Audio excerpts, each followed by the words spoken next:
take a look at the work we're going to do today. Now that we've reviewed the top part, let's go ahead and we're going to model multiplying decimal numbers by a whole number.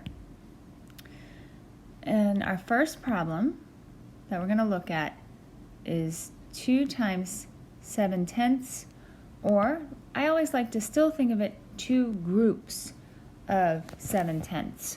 So the first 100 grid is my first group, and this next 100 grid is my second group. So I have 2 groups. And I'm going to go ahead and I'm going to shade 7/10 out of each. So I'm going to go across 1, 2, 3, 4, 5, 6, 7.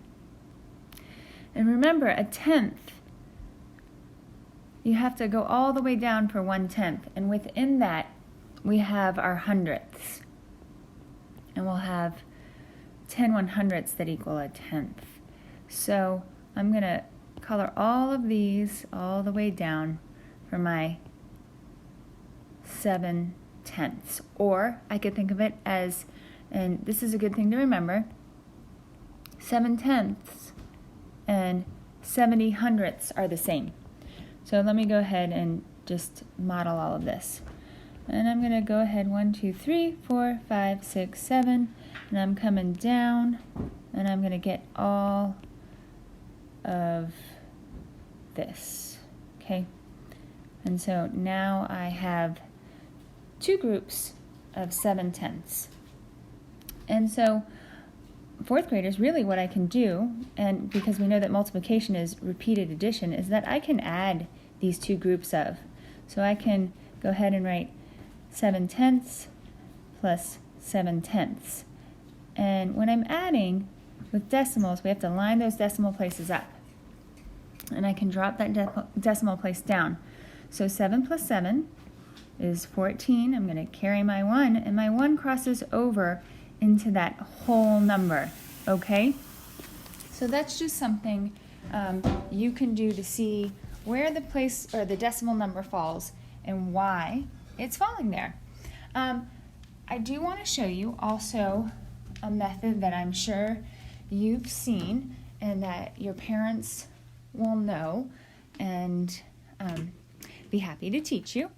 And we're going to work on this one more tomorrow, but I do want to show it to you because I know some of you are like, but Miss Hawk, I know this way. So I can write this still as a multiplication problem. Okay. And I can say 2 times 7, right, is 14. Now, when I look at a problem like this,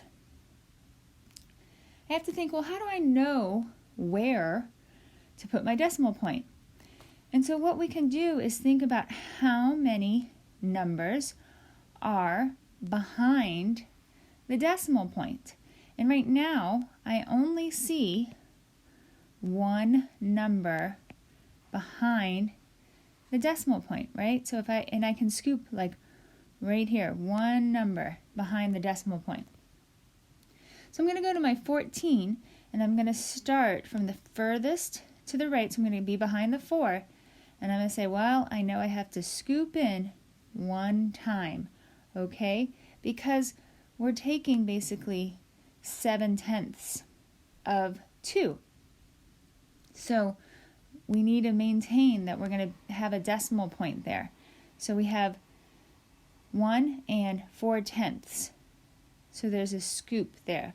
We're going to work more on that as we move forward, but today you're just going to be modeling how a whole number by a decimal looks when you do it. So your next problem will be on your own, 3 groups of 800ths.